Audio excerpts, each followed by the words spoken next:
Welcome back to the deep dive. We are back in the trenches today, continuing our excavation of Mark Forkin's series, Genba Ikigai Leading to Serve. Yeah. Now, if you've been tracking with us, you know the landscape.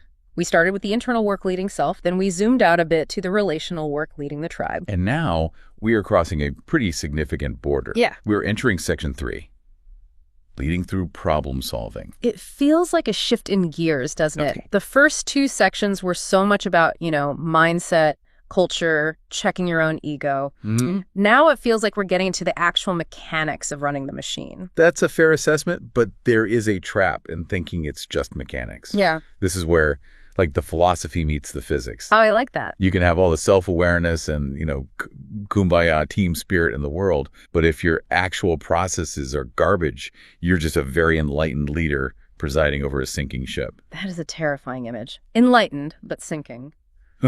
And that brings us to today's focus, Habit 9, the habit of improving flow. Now, I have to be honest, when I hear the word flow in a business context, my brain usually goes to one of two places. Either I'm thinking, yoga class, find your flow, or I'm imagining a factory floor. Conveyor belts. Exactly. Conveyor belts whizzing by perfectly. And both are valid associations. But Forkin is asking us to zoom out and look at the bigger picture. In Genba Ikigai, flow isn't just about moving parts down a line. Okay. It is fundamentally about the removal of friction. And here's the kicker, and this is what makes this habit so difficult for people to grasp. We often assume the friction is mechanical. Right. We blame a slow machine, a glitchy software update, a late supplier. The external stuff, I could get this done if the Wi-Fi wasn't so slow. Precisely. But Habit 9 argues that the most significant friction in any system, the thing that really stops the flow, is usually human. Specifically, it's leadership behavior. So the mission of this deep dive is to uncover how a leader's own habits, the ones they think are harmless or even helpful, are actually the things clogging the pipes. You hit the nail on the head.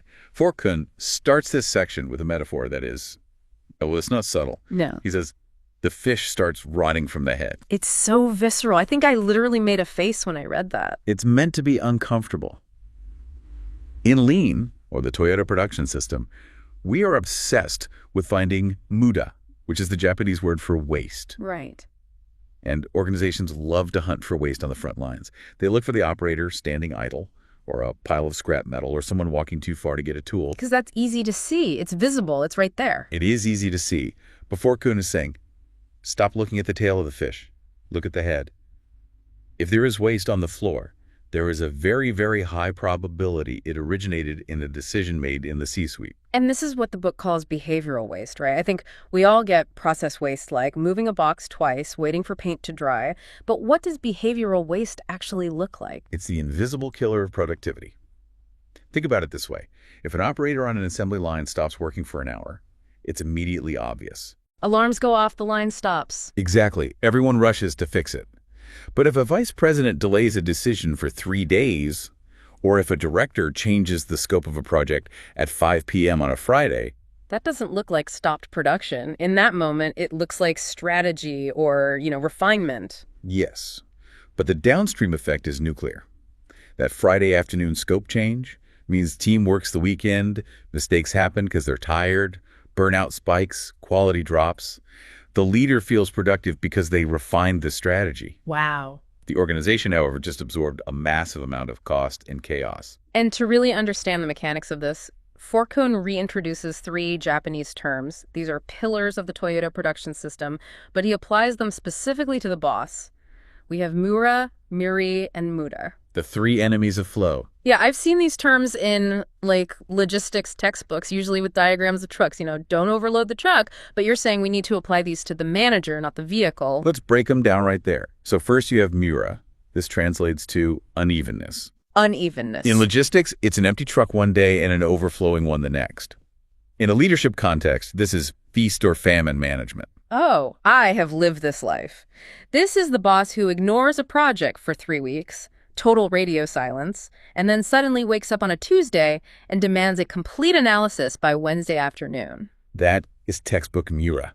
And Forkin is adamant Mura is almost exclusively the responsibility of top management.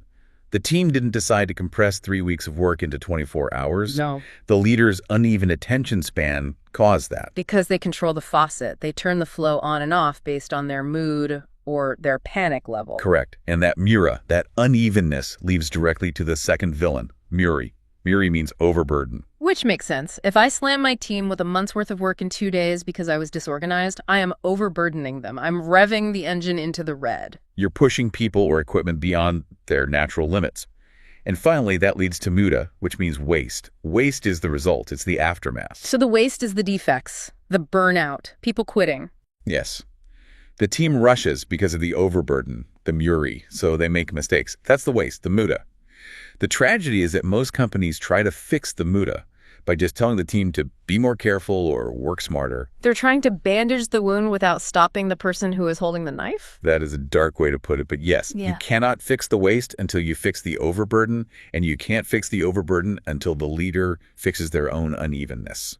There is a case study in the source material that it illustrates this so clearly it's almost painful. The pre-production overburden scenario. Oh, that story is a classic example of self-inflicted chaos. So you have a manager in a welding department. Okay. And from the outside, this department looks like a disaster zone. Defects are skyrocketing. The place is messy. Quality control is just screaming. And the natural reaction from the top is, this manager is incompetent. Why can't he control his people? That was the narrative. Fix your team, get the numbers up.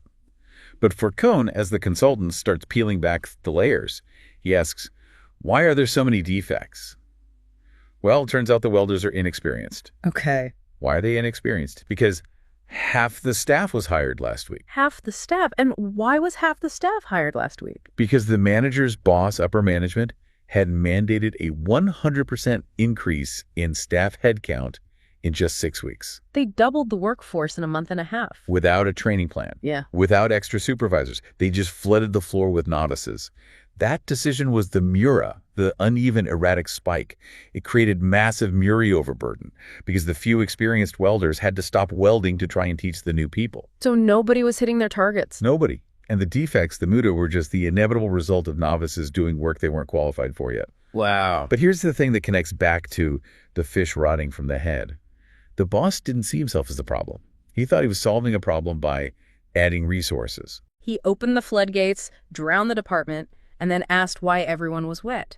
That's it, exactly. It just highlights how disconnected those strategic decisions can be from operational reality. If that leader had practiced habit 1 Hansei, self-reflection, he might have thought, wait, I can't just dump 50 people into a room and expect productivity. That's the integration point. You can't have flow, habit 9, without humility, habit 2. You have to be humble enough to ask, is my bold strategic move actually just creating chaos? Now, behavioral waste isn't just about scheduling. Forkun takes a huge swing at one of the sacred cows of corporate life, the report. Oh, yeah. Specifically what he calls the PowerPoint trap. I think this section of the book should be mandatory reading for anyone with manager in their title. We have completely confused reporting about work with doing work. Yeah. Forkun uses this comparison between the 8D method and the A3 method. Okay, so for those who aren't in manufacturing, 8D is a really formal problem-solving report, right? Yes, 8 disciplines. It's very rigorous, very thorough, but also very heavy. Forkun describes managers creating these massive slide decks to present their 8D reports. And the data he cites is staggering. What was it? These managers were spending 80% of their time preparing the presentation. 80%. That leaves almost nothing for actually fixing the problem. Correct. 80% preparing, 5% presenting it, and 15% waiting for feedback. That 80% preparation time, that is pure muda. It is waste. You're just formatting slides, choosing fonts. Finding stock images, animating transitions, none of that solves the problem. It's what we call overprocessing. It's performative work. It looks and feels like work because you're tired afterwards, but it adds zero value. And Forkun's rule here is simple and brutal, and I love it. Never create additional slides to explain your work. Which brings us to the alternative he champions, the A3 report. This is a Toyota staple, isn't it? It is legendary in the lean world. The rule is you must fit the entire story, the problem, the analysis, the plan, onto a single sheet of A3 paper. Which is, what, like 2 standard pages side by side? It's big, but it's not a book. Right. And it sounds easier, oh, just 1 page. Yeah. But anyone who has tried to write an A3 knows it is infinitely harder than throwing together a 50-slide deck. Because there's nowhere to hide. Exactly. In a 50-slide deck, you can bury weak logic in bullet points and charts. You can waffle. On a single sheet, the flow of logic has to be flawless. It forces clarity, and clarity improves flow. It reminds me of that famous quote, "I didn't have time to write a short letter, so I wrote a long one." It's the same principle. That effort is value added. It speeds up decision-making. The PowerPoint trap just clogs the arteries of the organization. Speaking of clogging the arteries, let's talk about false engagement. Because sometimes a leader isn't ignoring the problem and they aren't burying it in slides. They seem to be listening, but they are still the bottleneck. Forkin gives a great example of this with the note-taking CEO. "Oh, I feel like I've worked for this person. I hear you, but then nothing changes." That's the dynamic. Yeah. This CEO would hold these town halls, incredibly attentive. He'd sit there with a notebook and pen, and he would write down every single complaint, every suggestion, every idea. On the surface, that looks like the ideal servant leader. He values my input. He's writing it down. That is the illusion of flow. The team initially thought, okay, I've passed the ball to the CEO, now he's going to run with it. But he didn't run. He just filed the notebook. No action. No action was ever taken. So the notebook wasn't a to-do list. It was a graveyard for ideas. A black hole. It's worse. It was a black hole. And the psychological damage there is profound. If you just ignore me, I might think you're busy. But if you write down my problem, look me in the eye, nod, and then do nothing. That breeds cynicism so fast. Deep cynicism. The team went from he cares to why bother telling him anything. The flow of information just stopped because the leader proved to be a dead end. Writing isn't doing. That's powerful. But then there's the other example, the one that was even more destructive. The bad apple CEO. Yeah, this wasn't passive negligence. This was active destruction. This is a cautionary tale. This CEO was hired to turn around a struggling business, and his philosophy was pure aggression. My way or the highway. The classic shake things up approach. He shook things up, all right. He ignored data, overruled experts, created a culture of absolute fear. The result was chaos. It was Mira and Mary on steroids. And this leads to a moment in the book I found fascinating. Mark Forkin, the consultant, actually fired the client. It's a rare move. You're walking away from money. But he realized the situation was hopeless. You can't implement lean or flow or any kind of improvement if the leader is actively throwing grenades into the process. The CEO was the waste. It really reinforces that idea that culture and flow are inseparable. You can't have a high-flow organization with a toxic leader. Fear freezes people. And frozen people don't flow. That connects beautifully to Habit 7 Men Do Me, or CARE. Forkin uses this analogy I love, lowering the water level to expose the rocks. I love this imagery. Explain how that works. Imagine a river. The water is your inventory, or slack time, or extra resources. The rocks at the bottom are your problems. Inefficiency, bad processes. Okay. When the water level is high, you have tons of extra inventory. You don't see the rocks. You just float right over them. But lean is about lowering that water-reducing waste, so you can see the rocks and remove them. Exactly. But think about how vulnerable that is. If I'm a worker and the water level drops and suddenly everyone can see that I'm struggling with a machine, that's a rock. Right. If the culture is fear-based, like with the bad apple CEO, I'm going to hide that rock. I'm going to hoard inventory to keep the water level high so I don't get yelled at. So to improve flow, you need psychological safety. You need to know that when the rock is exposed, the leader isn't going to crush you. They're going to help you crush the rock. Precisely. And sometimes, when you lower the water, the rock you expose is, well, it's the steward policy created by the boss. Which brings us right back to humility. It's a perfect circle. It is. If the boss can't say, oops, that rock is mine, let me move it, the water stays high and the waste continues. So let's pivot to the practical side. If I'm a leader listening to this and I'm starting to sweat a little because I recognize myself in some of these stories, what do I do? Forkin offers a few very specific, actionable tools. The first is what I'd call the to-do list audit. And this isn't just checking off boxes to feel good, right? No, it's about analyzing the nature of the unchecked boxes. Yeah. Look at your list of pending items, approvals waiting for your signature, emails waiting for a reply, decisions you've been sitting on. Okay, I'm picturing them. Now ask, is my team waiting for this? If the answer is yes, you are the bottleneck. Your goal isn't just get my work done, it is release the work of others. That's a great mental shift. It changes the priority from what's important to me to what helps the system move. The second tool is a reflection question about Mira. You need to look at your planning habits and ask yourself honestly, am I erratic? That requires some serious self-talk. It does. But look at the last month. Did you create a fire drill situation? Why? Was it a real crisis? Or did you just forget to brief the team until the last minute? And then there's the slide rule. This one is easy to say, hard to do. Stop overproducing information. Challenge yourself.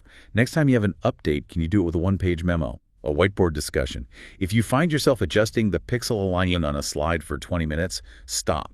That is waste. Valuing the conversation over the presentation. And finally, there is the concept of facts and foxes. I love that phrase. It sounds like a fable. It's a metaphor for focus. In any business, you are surrounded by rabbits. Rabbits are distractions, new ideas, minor complaints, quick questions. And if you chase every rabbit, you catch nothing and you end up exhausted. Exactly. A leader needs to identify the fox. The fox is the single biggest problem affecting flow right now. Hunt the fox relentlessly until it is caught. Don't let the rabbits distract you. Which is so hard in the age of Slack and instant messaging. We're bombarded by rabbits 24/7. Which is why this habit is so crucial. Improving flow means filtering out the rabbit so the team can focus on the fox. So, pulling this all together, Habit 9 is about clearing the path. It's recognizing that the biggest obstacles are often placed there by leadership. We need to stop seeing flow as something that happens to products and start seeing it as something that happens to people. When people can work without friction, without erratic interruptions, and without fear, value is created naturally. We need to stop the fish from rotting at the head. And we need to realize that fixing the flow is the prerequisite for what comes next. Because once you clear the friction, once that water level lowers, you are going to see a lot of problems. The rocks will be visible, and they might be ugly. And you, the leader, cannot fix all of them yourself. You will be overwhelmed. You need an army of problem solvers. Which sets the stage perfectly for our next deep dive. We're moving on to Habit 10, the habit of being a problem-solving coach. This is where we pivot from leader as bottlenecks to leader as teacher. It's about how to stop giving answers and start building capability in your people so they can crush the rocks themselves. That sounds like the sustainable way out of the chaos. It is the only way out. As always, the insights today are drawn from Genba Ikigai, Leading to Serve by Mark Forkun. If you want to see the diagrams we talked about or what a real A3 report looks like, you should really grab the book on Amazon. And check out the Kaizen Made Easy YouTube channel. Seeing this stuff in action makes a big difference. I want to leave you with one final thought to mull over. We've talked a lot about the damage leaders do when they intervene too much or too erratically. There is a quote from the source material that just sums it all up. Yeah. If your team is drowning in work, stop teaching them to swim faster and check who opened the floodgates. Check the floodgates and check your hand on the valve. Thanks for listening to this deep dive, and we'll see you for Habit 10.